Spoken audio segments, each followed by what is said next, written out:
الحمدللہ رب العالمین والصلاة والسلام علی سید الانبیاء والمرسلین نبینا محمد وعلی آلہ وصحبہ اجمعین، اما بعد۔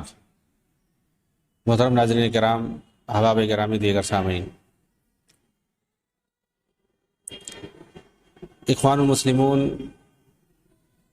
کی تکفیری نظریے کے تعلق سے ہماری گفتگو چل رہی ہے، اور یہ کہ یہ اپنے اس تکفیری نظریے کے لیے کن آیات اور احادیث سے استدلال کرتے ہیں، ان کا رد کیا جا رہا ہے، اور ان لوگوں نے کس طرح سے کئی ایک احادیث سے اور آیات سے استدلال کرنے کی کوشش کی ہے۔ ان میں کئی ایک مجمل استدلال ہے اور کئی ایک مفصل ہے۔ یہ لوگ ایک دلیل دیتے ہیں ابن کثیر رحمۃ اللہ علیہ کا ایک قول نقل کرتے ہوئے، اور اپنے اس تکفیری نظریے میں ان کی گویا ایک تیسری یہ دلیل ہے، وَمَن لَّمْ يَحْكُم بِمَا أَنزَلَ اللَّهُ فَأُولَٰئِكَ هُمُ الْكَافِرُونَ، اور اس کے بعد فَلَا وَرَبِّكَ لَا يُؤْمِنُونَ حَتَّىٰ يُحَكِّمُوكَ فِيمَا شَجَرَ بَيْنَهُمْ۔ ان دونوں دلیلوں کے بعد یہ ان کی یہ تیسری دلیل ہے۔ ابن کثیر کا قول کیا ہے جس سے لوگ استدلال کرتے ہیں؟ وفي ذلك كله مخالفة لشرائع الله المنزلة على عباده الأنبياء عليهم الصلاة والسلام، فمن ترك الشرع المحكم المنزل على محمد بن عبد الله خاتم الأنبياء وتحاكم إلى غيره من الشرائع المنسوخة كفر، فكيف بمن تحاكم إلى الياس وقدمها عليه من فعل ذلك كفر بإجماع المسلمين۔ علامہ ابن کثیر نے اپنی تاریخ کی مشہور کتاب البدایہ والنہایہ کے اندر جلد نمبر 13 اور صفحہ نمبر 129 پر یہ عبارت نقل کی ہے۔ دراصل آپ تاتاریوں یعنی مغولوں کے بارے میں کچھ احکام ذکر کرنے کے بعد یہ لکھتے ہیں کہ ان تمام چیزوں میں اللہ کی شریعتوں کی صریح مخالفت پائی جاتی ہے۔ تاتاری جو تھے وہ جس طرح سے اپنا وضعی قوانین بنا کے رہتے تھے اور اسی کے مطابق فیصلہ کرتے تھے، ان تمام چیزوں کو ذکر کیا ہے، اور اس کے بعد کہا کہ ان تمام چیزوں میں اللہ کی شریعتوں کی صریح مخالفت پائی جاتی ہے۔ چنانچہ جو بھی شریعت محمدیہ کو چھوڑ کر منسوخ شریعت کے کو فیصل مانے گا، منسوخ جو شریعت جو منسوخ ہو چکی ہے، جیسے یہودیت ہے، عیسائیت ہے، اس طرح سے ان کو جو فیصل مانے گا شریعت محمدیہ کو چھوڑ کر کے، فمن ترک الشرع المحکم المنزل علی محمد ابن عبداللہ خاتم الانبیاء، یہ الفاظ انہوں نے استعمال کیے، شریعت محمدیہ کو چھوڑ کر جو منسوخ شریعتیں ہیں ان کو جو فیصل مانے گا وہ کافر ہو جائے گا۔ وتحاکم الی غیرہ من الشرائع المنسوخہ کفر، فکیف بمن تحاکم الی الیاس وقدمها الیہ۔ پھر اگر کوئی مغولوں کی کتاب یاسا کو فیصل مانے اور اسے شریعت محمدیہ پر مقدم کرے تو اس کا کیا حال ہوگا؟ اگر کوئی مسلمان ایسا کرتا ہے تو وہ اجماعی طور پر کافر ہوگا۔ یہ ابن کثیر رحمۃ اللہ علیہ کا استدلال ہے کہ ان کے پاس مغولوں یعنی تاتاریوں کے پاس جو ان کا مقدس، ان کے پاس ایک قانون نامہ تھا، ایک کتاب تھی جس کو لوگ یاسا کہتے تھے، اور اس کے اندر جو احکام لکھے ہوئے تھے اسی کے مطابق وہ فیصلہ کرتے تھے، حالانکہ وہ کفر اور شرک پر مبنی تھے۔ تو کہا کہ بھائی جو آسمانی شریعتیں ہیں، منزل من اللہ تھی جو شریعتیں، اور نبی صلی اللہ علیہ وسلم کے آنے کے بعد منسوخ ہو گئی، تو آسمانی جو شریعتیں ہیں ان پر نہیں کوئی عمل کر سکتا ہے نبی صلی اللہ علیہ وسلم کی لائی ہوئی شریعت کے سامنے، اور ایسی صورت میں اگر کوئی عمل کرے کسی منسوخ شریعت پر تو وہ کافر ہو جائے گا۔ تو یہ تاتاریوں کی اس کتاب کو اگر کوئی مانے گا، اس کے مطابق اگر کوئی فیصلہ کرے گا شریعت محمدیہ کو چھوڑ کر، تو بھائی اس کا کیا کہنا، یہ تو اجماعی طور پر کافر ہوگا۔ یہ بات ابن کثیر نے کہی ہے۔ تو اس سے ان لوگوں نے استدلال کیا کہ مطلب یہ ہے کہ شریعت محمدیہ کے علاوہ اگر کوئی فیصلہ کرتا ہے تو وہ کافر ہو جائے گا۔ دراصل ابن کثیر نے تاتاریوں اور مغولوں کے بارے میں کلام کیا جو اپنی کتاب یاسا کے مطابق فیصلہ کیا کرتے تھے، اور آگے حکم لگاتے ہوئے کہا کہ شریعت الہیہ کے مقابلے میں اسے حلال اور جائز سمجھ کر اس کے مطابق فیصلہ کرے وہ کافر ہے۔ ظاہر سی بات ہے اس کے کفر میں کسی کا اختلاف نہیں ہے کہ شریعت محمدیہ کو چھوڑ کر کے کسی دوسری شریعت کے مطابق فیصلہ کرے اور اسی کو جائز اور بہتر سمجھے۔ اختلاف تو اس وقت ہے کہ کوئی مسلمان شریعت محمدیہ پر ایمان رکھے، اس کا انکار نہ کرتا ہو، مگر اس پر عمل نہ کر کے وضعی قوانین پر عمل کرے، اسے کوئی کافر نہیں مانتا سوائے خوارج کے، جیسا کہ علامہ قرطبی نے اس پر اجماع نقل کیا ہے۔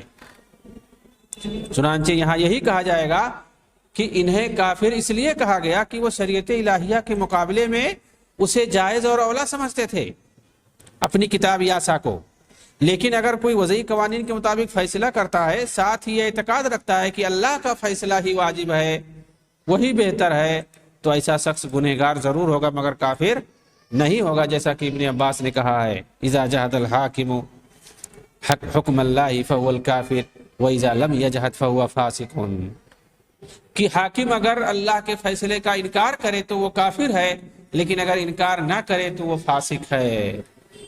فاسق ہے، گناہ کبیرہ کا مرتکب ہے، یہ ہم کہیں گے، لیکن اس کو ہم کافر نہیں کہیں گے، طاغوت نہیں کہیں گے، جیسا کہ خوارج کہتے چلے آئے ہیں زمانے ماضی سے لے کر کے آج تک۔ اسی طرح سے ان کی چوتھی دلیل ہے تکفیر پر، اللہ تعالیٰ کا یہ قول سورہ نساء کے اندر آیت نمبر 60، الم تر الی الذین یزعمون انہم آمنوا بما انزل الیک وما انزل من قبلک یریدون ان یتحاکموا الی الطاغوت وقد امروا ان یکفروا به ویرید الشیطان ان یضلهم ضلالا بعیدا۔ کیا تم نے ان لوگوں کو نہیں دیکھا جو گمان کرتے ہیں کہ وہ اس پر ایمان لے آئے جو تمہاری طرف نازل کیا گیا اور جو تم سے پہلے نازل کیا گیا، چاہتے یہ ہیں کہ آپس کے فیصلے غیر اللہ کی طرف لے جائیں، حالانکہ انہیں حکم دیا گیا ہے کہ اس کا انکار کریں، اور شیطان چاہتا ہے کہ انہیں گمراہ کر دے، بہت دور گمراہ کرنا۔ وجہ استدلال، کیسے وہ دلیل پکڑتے ہیں اس آیت سے؟ غیر اللہ یعنی طاغوت سے فیصلہ کرانے کی وجہ سے اللہ نے انہیں منافق کہا ہے اور ان کے ایمان کو زن قرار دیا ہے، گویا زعم بول کر تکذیب مراد لیا ہے، اور تکذیب سے انسان کافر ہو جاتا ہے۔ اس کی تردید کیسے کریں گے ہم؟ یہاں پر انہوں نے اسے حلال سمجھ کر اس سے فیصلہ کرایا ہے، کیونکہ سیاق سے پتہ چلتا ہے کہ منافقین کے بارے میں گفتگو ہو رہی ہے، جیسا کہ یہ لوگ مانتے ہیں، اور ان کے پاس حقیقی ایمان ہوتا ہی نہیں ہے، تو ختم کہاں سے ہوگا؟ بھائی جب یہ آیت منافقین کے بارے میں ہے کہ الم تر الذین یزعمون انہم آمنوا، کیا آپ نہیں دیکھتے کہ ان کا گمان ہے کہ انہوں نے ایمان لایا؟ مطلب یہ زبانی تو کہتے ہیں ایمان لایا، حالانکہ حقیقت میں مومن نہیں ہے، منافقین ہے۔ تو یہ آیت جو ہے منافقین کے بارے میں ہے، جب ان کے پاس حقیقی ایمان ہی نہیں ہے تو ختم کہاں سے ہوگی؟ وہ آلریڈی پہلے سے کافر ہیں، کفر اعتقادی، ان کے اندر نفاق اعتقادی پایا جاتا ہے، اور جن کے اندر نفاق اعتقادی ہو وہ پہلے سے کافر ہوتا ہے، وہ مسلمان ہوتا ہی نہیں ہے، بظاہر زبان سے اقرار کرنے کی وجہ سے اس کے اوپر احکام لگائے جاتے ہیں ایمان کے، اسلام کے، لیکن جو حقیقی منافق ہوتا ہے، اعتقادی منافق ہوتا ہے، وہ حقیقت میں مسلمان نہیں ہوتا ہے۔ تو یہ آیت جب منافقوں کے بارے میں بات کر رہی ہے اور ان کے یہاں حقیقی ایمان ہوتا ہی نہیں ہے تو ختم کیسے ہوگا ایمان؟ کس ایمان کے ختم ہونے کی بات کر رہے ہو؟ ان کو کافر کہہ رہے ہو، جب وہ مومن ہی نہیں ہے تو ان کو کافر کیسے کہہ رہے ہو؟ تکفیر تو مومن کی ہوتی ہے، کافر کی تکفیر نہیں ہوتی ہے۔ چنانچہ طاغوت پر ان کا ایمان منافقت کی وجہ سے باقی رہتا ہے، ختم نہیں ہوتا، اسے وہ بہتر سمجھتے ہیں اور اسی فیصلے پر خوش رہتے ہیں، اسی لیے انہیں کافر کہا گیا۔ اس کی تفسیر تبری میں آپ دیکھ سکتے ہیں، جلد نمبر 5 صفحہ نمبر 95 پر۔ اسی لیے جب وہ اس کفر میں واقع ہو گئے تو اللہ نے اس کی نکیر کرتے ہوئے فرمایا کہ انہیں اس کے انکار کے لیے کہا گیا مگر وہ نہ مانے۔ وَقَدْ أُمِرُوا أَن يَكْفُرُوا بِهِ، مطلب انہیں کہا گیا کہ اس کا انکار کرو، طاغوت کا انکار کرو، لیکن انہوں نے ماننے سے انکار کر دیا۔ یعنی طاغوت کا انکار انہوں نے کیا ہی نہیں، جبکہ ایمان لانے میں ایک بنیادی شرط ہے کہ اللہ کی وحدانیت کے اقرار کے ساتھ ساتھ تمام غیر اللہ کا انکار کیا جاتا ہے۔ یہ اس حاکم کی طرح نہیں ہے جو اللہ کے احکام کو واجب مانتا ہے، اس پر ایمان رکھتا ہے اور وضعی قوانین کے مطابق فیصلہ کرتا ہے۔ وہ ایمان کی کمزوری کی وجہ سے یا خواہشات نفس کی پیروی کرتے ہوئے ایسا فیصلہ کرتا ہے، نہ کہ اسے اولا اور بہتر سمجھتا ہے، اور نہ ہی اس کی تعظیم کرتا ہے کسی مجبوری یا دنیاوی فائدے کے لیے کرتا ہے، بالکل اسی طرح جس طرح سے ایک شرابی شراب پیتا ہے یا ایک زانی زنا کرتا ہے، اسے گناہ کبیرہ سمجھ کر، نہ کہ اسے حلال سمجھ کر۔ یقیناً ایسا شخص ہے فاسق اور ظالم تو ہو سکتا ہے لیکن کافر نہیں ہو سکتا ہے۔ یہ خوارج اور معتزلہ کا مذہب ہے کہ ان کے ہاں ہر گناہ کبیرہ کا مرتکب کافر ہو جاتا ہے۔ دوسرے یہ کہ ظن و گمان کی بنیاد پر کسی کے کفر کا فیصلہ نہیں کیا جا سکتا، خاص طور سے اس وقت جب کہ معاملہ منافقوں سے متعلق ہو۔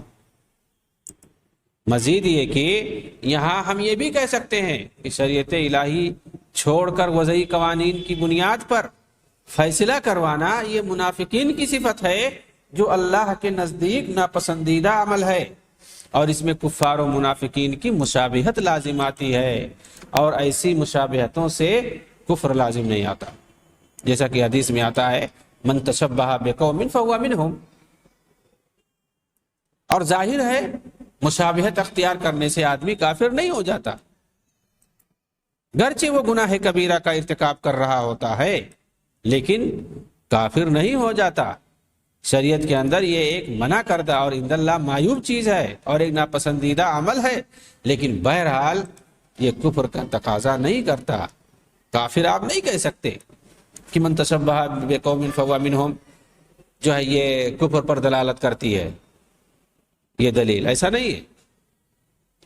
تو وہی چیز یہاں پر کہا گیا۔ تکفیریوں کی 5ویں دلیل قرآن کریم کی آیت سورہ انعام آیت نمبر 121، وَإِنْ أَطَعْتُمُوهُمْ إِنَّكُمْ لَمُشْرِكُونَ، اگر تم نے ان کی بات مان لی، ان کی اطاعت کر لی تو تم مشرک ہو گئے۔ کہہ رہے ہیں اسے پتہ چلا کہ احکام وضعیہ میں غیر اللہ کی بات ماننا شرک ہے، شرک یعنی کفر ہے۔ وَإِنْ أَطَعْتُمُوهُمْ، ان کی اطاعت اگر کر لی یعنی ان کی بات اگر تم مانتے ہو تو گویا تم مشرک ہو۔ حقیقت میں آیت کے ٹکڑے سے ایک ٹکڑا ہے، یہ پوری آیت نہیں ہے، یہ ایک ٹکڑا ہے، اس کو دلیل بنایا گیا ایک ٹکڑے کو، اور اس کے سیاق سے جو مفہوم ہے اسے چھوڑ دیا گیا۔ دراصل اس آیت کا تعلق ذبیحے سے ہے۔ پوری آیت اس طرح سے ہے وَلَا تَأْكُلُوا مِمَّا لَمْ يُذْكَرِ اسْمُ اللَّهِ عَلَيْهِ وَإِنَّهُ لَفِسْقٌ وَإِنَّ الشَّيَاطِينَ لَيُوحُونَ إِلَىٰ أَوْلِيَائِهِمْ لِيُجَادِلُوكُمْ وَإِنْ أَطَعْتُمُوهُمْ إِنَّكُمْ لَمُشْرِكُونَ۔ جس چیز پر اللہ کا نام نہ لیا گیا ہو، یعنی جس ذبیحے پر، اس کو مت کھاؤ، یہ فسق ہے۔ شیاطین اپنے اولیاء کی طرف الہام کرتے ہیں تاکہ وہ تم سے جھگڑا کریں، اگر تم ان کی بات مانو گے تو مشرک ہو جاؤ گے۔ یہ پوری آیت ہے۔ آیت کا ایک ٹکڑا جو ہے لوگ پیش کرتے ہیں، اس سے استدلال کرتے ہوئے تکفیر کرتے ہیں کہ احکام وضعیہ میں غیر اللہ کی بات ماننا شرک ہے،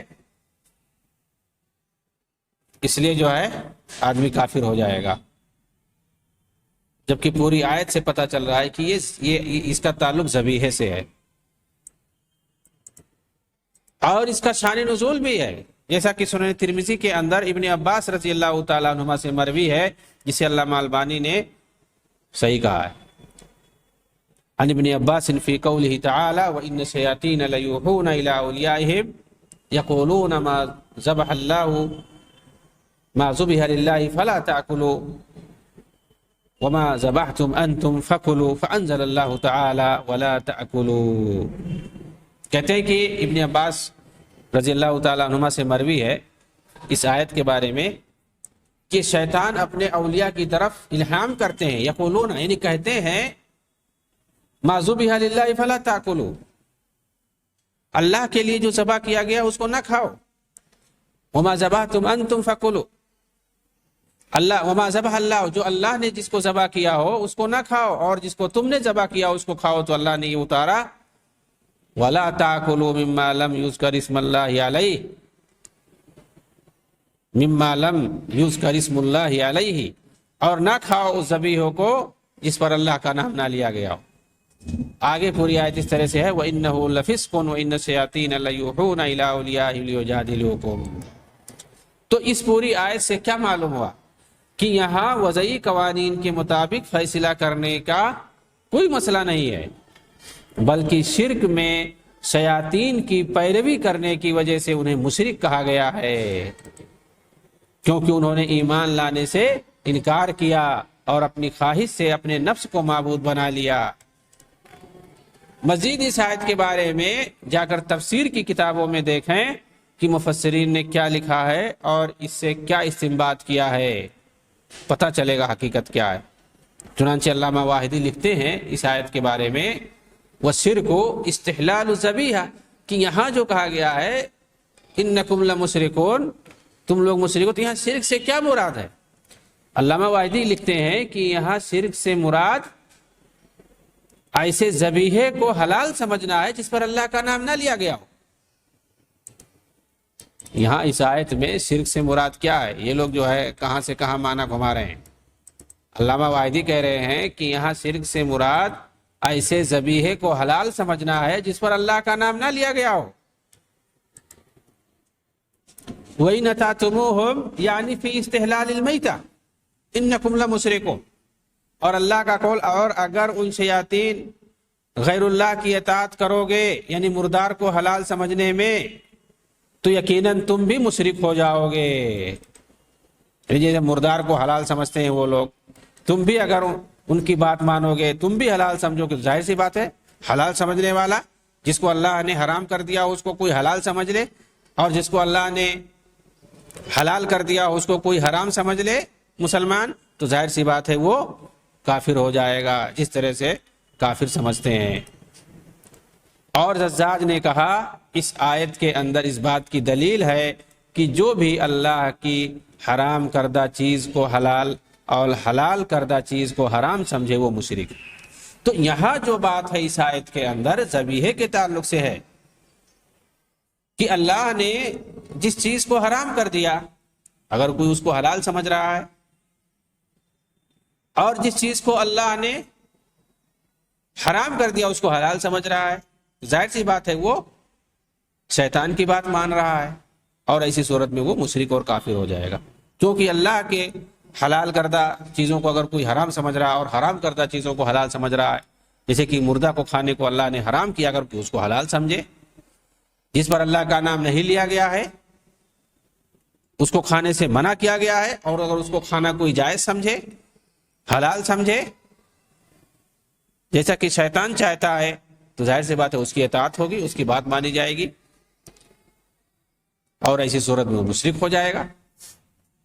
تو یہ آیت ذبیحے کے تعلق سے ہے، لیکن ان لوگوں نے اس آیت کو حکمران کی تکفیر کے لیے دلیل بنائی ہے۔ ان کی جو ہے چھٹی دلیل کیا ہے؟ قرآن کریم کی آیت سورہ کہف آیت نمبر 26 وَلَا يُشْرِكُ فِي حُكْمِهِ أَحَدًا، اور وہ اس کے فیصلے میں کسی کو شریک نہ ٹھہرائے۔ وجہ استدلال کیا ہے ان کی اس آیت کے ٹکڑے سے؟ کہہ رہے اس سے پتہ چلا کہ شریعت الہیہ کو چھوڑ کر کسی دوسرے کا فیصلہ ماننا شرک ہے، کیونکہ اللہ نے فرمایا ہے کہ اس کے حکم میں کسی دوسرے کو شریک نہ ٹھہرائے، اس کے فیصلے میں، یعنی فیصلہ صرف اسی کا چلے گا۔ تو ظاہر سی بات ہے اگر کسی دوسرے کو شریک کرے گا تو مشرک ہو جائے گا۔ اس کا جواب یہ ہے کہ یہ شرک اس وقت ہوگا جب غیر اللہ کے فیصلے کو شریعت الہیہ کی طرف منسوب کر کے اس پر عمل کرے، اس وقت شرک ہوگا۔ مثال کے طور پر کوئی وضعی قوانین کے حساب سے فیصلہ کرتا ہے اور یہ کہتا ہے کہ یہ اللہ کا فیصلہ ہے، ظاہر سی بات ہے وہ اللہ کے شریک ہو جائے گا، تو اس وقت شرک ہوگا۔ اور پھر وہ حلال و حرام کا مالک سمجھے، لیکن اگر کسی کا ایسا اعتقاد نہ ہو اور نہ ہی وہ احکام الہیہ کا منکر ہو تو اسے کافر اور مشرک نہیں کہہ سکتے، بلکہ وہ فاسق اور ظالم ضرور ہوگا، جیسا کہ ابن عباس نے واضح کیا ہے۔ تو یہ دراصل استدلال میں انہوں نے غلط کیا اور گمراہ کرنے کی کوشش کی ہے۔ آیت صاف صاف کہہ رہی کہ اس کے حکم کے اندر اس کے فیصلے میں دوسرے کو شریک کرے۔ اس کا مطلب یہ ہے کہ ایک طرف شریعت الہیہ ہے، اس کے اندر کسی انسانی فیصلے کو شریک کر دے، مطلب صاف ہے کہ وہ کسی انسان کے فیصلے کو لے کر اللہ کی طرف منسوب کر دے، تو بالکل یہ صحیح نہیں ہے، یہ شرک ہوگا۔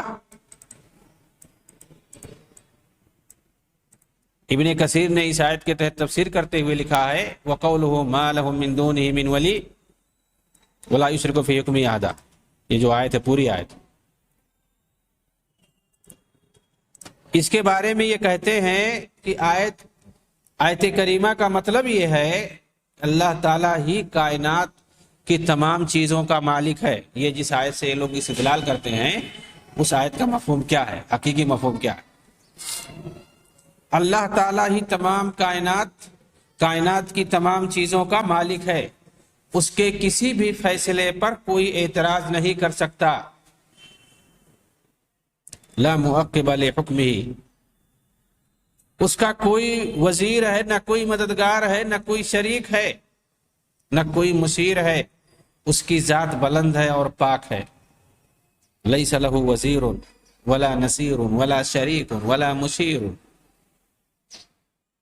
یہ ابن کثیر نے اس آیت کا مفہوم بتایا ہے۔ ولا یشرک فی حکمہ احدا کا مفہوم ہی بتایا، یعنی اس کے فیصلوں میں اس کا کوئی شریک نہیں ہے، نہ اس کا کوئی مددگار ہے، نہ کوئی مشیر ہے، اس کے فیصلے پر کوئی اعتراض نہیں کر سکتا۔ یہ اس آیت کا مفہوم ہے، یعنی گویا یہ جو استدلال کرنا چاہتے ہیں کہ اگر کوئی غیر وحی کے مطابق فیصلہ کرے تو وہ کافر ہے، اس کا دوسرا مفہوم ہے، اس کا اس آیت سے کوئی تعلق نہیں۔ یہ آیت گویا ایک خبر دے رہی ہے، حکم نہیں لگا رہی ہے، اور یہ جملہ جو بتا رہا یہ بھی کوئی حکمیہ جملہ نہیں ہے، اسے کوئی حکم نہیں لگایا جا رہا، یہاں خبر دی جا رہی ہے اللہ رب العالمین کے بارے میں کہ اللہ جو فیصلہ کر دے، وہ تمام کائنات کا مالک ہے، وہ جو چاہے فیصلہ کرے، اس کے فیصلے پر کوئی اعتراض نہیں کر سکتا ہے، اس کا کوئی نہ وزیر ہے، نہ کوئی مددگار ہے، نہ کوئی اس کا شریک ہے، اس کے فیصلے میں کوئی نہیں شریک، نہ کوئی مشیر ہے، اس کی ذات بلند ہے اور پاک۔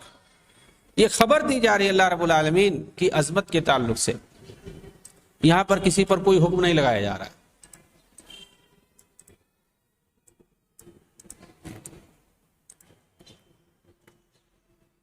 اسی طرح سے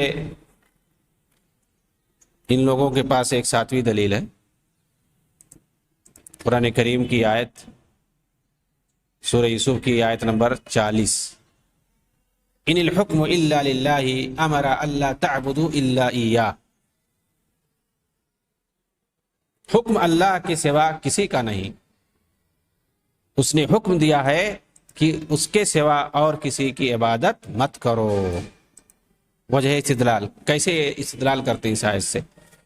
جو فیصلے اللہ کے ساتھ خاص ہیں حکام نے انہیں اللہ سے چھیننے کی کوشش کی ہے، اسی لیے انہیں مشرک کہا گیا ہے۔ حکم اللہ کے لیے ہے، فیصلہ اللہ کے لیے ہے، صرف اسی کی عبادت کرو۔ تو ظاہر سی بات ہے ان کے یہاں عبادت سے مراد حکومت کرنا ہوتا ہے، اصل ان کے یہاں یہی ہے، معبود سے مراد یہ لوگ حاکم لیتے ہیں۔ بہرحال اس کا جواب کیا ہے اس آیت کا؟ کہتے ہیں یہ اس وقت کہیں گے جب اللہ کے مقابلے غیر اللہ کو اس کا ہمسر کوئی بنا لے۔ ظاہر سی بات ہے، جو لوگ شرک کرتے ہیں قرآن میں صاف صاف کہا گیا ہے کہ وہ اللہ کے مقابلے میں ہمسر بناتے ہیں۔ ومن الناس من يعبد من دون الله اندادا يحبونهم كحب الله، اللہ کا ہمسر بنا کر کے اس کی عبادت کرتے ہیں اور اسی طرح سے محبت کرتے ہیں جیسے اللہ سے کرنا چاہیے۔ اللہ کے مقابلے میں غیر اللہ کو ہمسر بنا لے اور تحلیل و تحریم میں اسے اللہ کی طرح سمجھنے لگے، یا اپنے فیصلے کو حلال اور جائز سمجھ کر اپنائے۔ چنانچہ جو بھی ایسا عقیدہ رکھے گا وہ اللہ کا ہمسر ہوگا اور الوہیت، ربوبیت اور اسماء اور صفات میں شریک کرنے والا سمجھا جائے گا۔ لیکن اگر کوئی گناہ کو گناہ سمجھ کر اور اللہ کے فیصلے کو ہی جائز سمجھ کر ایسا کرے تو اسے کافر یا مشرک نہیں کہہ سکتے، بلکہ اسے زیادہ سے زیادہ فاسق، گنہگار اور ظالم کہیں گے۔ دوسرے یہ کہ اس کا مفہوم یہ بھی بتایا جاتا ہے کہ شریعت میں سارے فیصلے اللہ کے چلیں گے، کسی فرد بشر کا نہیں چل سکتا۔ اگر شرعی معاملات میں کوئی دوسرے کی رائے پر عمل کرے گا تو یہ شرک ہوگا۔ سید قطب نے تو اس آیت کے بارے میں لکھا ہے کہ یہاں حاکمیت سے مراد الوہیت ہے۔ ان الحکم لا یکون الا للہ فهو مقصور علیہ سبحانہ بحکم الوہیتہ اذ الحاکمیت من خصائص الالوہیہ۔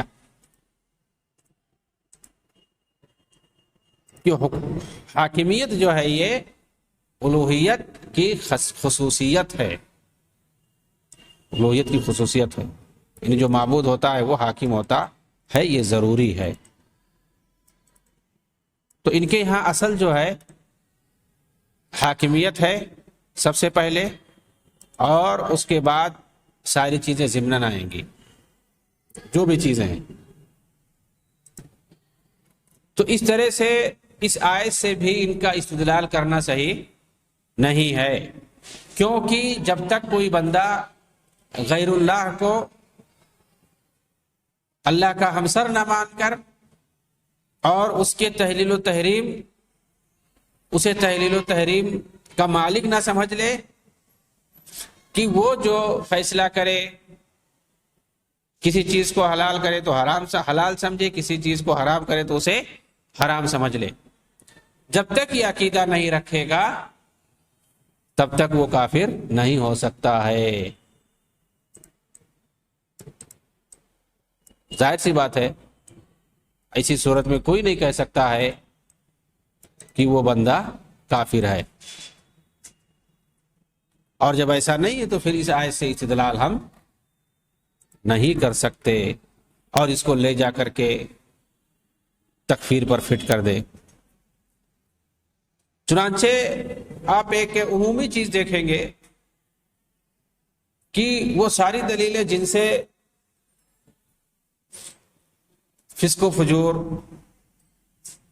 اور اسی طرح سے کفر اصغر، نفاق عملی یا کفر عملی کا پتہ چلتا ہے، یا نفی کمال کا پتہ چلتا ہے، ایمان کی نفی کی جا رہی ہے اور اس سے نفی کمال کا پتہ چلتا ہے، یعنی کامل مومن نہیں ہے، یہ ساری مراد ہیں وہاں پہ۔ انہی تمام آیتوں اور حدیثوں کو، انہی تمام نصوص کو یہ لوگ دلیل بناتے ہیں ایک مسلمان کی تکفیر پر، نعوذ باللہ۔ ظاہر سی بات ہے تقریباً تمام ان کے ان کے جو دلائل ہیں اسی طرح کے ہیں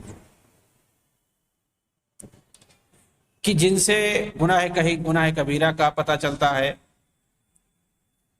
کہیں یہ پتہ چلتا ہے کہ یہاں جو ہے کفر عملی مراد ہے، نفاق عملی مراد ہے، اعتقادی نہیں ہے، انہی تمام آیتوں سے اور حدیثوں سے لوگ دلیل بناتے ہیں، چنانچہ اس کی کوئی حیثیت نہیں ہے۔ ایک مسلمان کی ہم تکفیر نہیں کر سکتے ہیں جب تک کہ اس کے لیے واضح دلیل ہمارے پاس نہ ہو کہ وہ کسی مسلمہ اسلامی، کسی دین اسلام کی کسی مسلمہ اصول کو، واجبات کو، احکامات کو یا تو انکار کر رہا ہے یا اس کے مقابلے میں کسی دوسری چیز کو افضل اور بہتر سمجھ رہا ہے۔ اگر انکار نہیں کر رہا ہے اور بہتر بھی دوسری چیز کو نہیں سمجھ رہا ہے، کوتاہی کی وجہ سے، سستی کی وجہ سے اگر وہ عمل نہیں کرتا ہے کتاب و سنت پر، یقیناً جو ہے اسی صورت میں وہ گنہگار ہوگا، گناہ کبیرہ کا مرتکب ہوگا، اس کو ہم کافر نہیں کہہ سکتے ہیں۔ اللہ تعالی ہمیں دین احکام پر چلنے اور اسے سمجھنے کی توفیق عنایت فرمائے، آمین۔ وآخر دعوانا ان الحمد للہ رب العالمین، والسلام علیکم ورحمۃ اللہ وبرکاتہ۔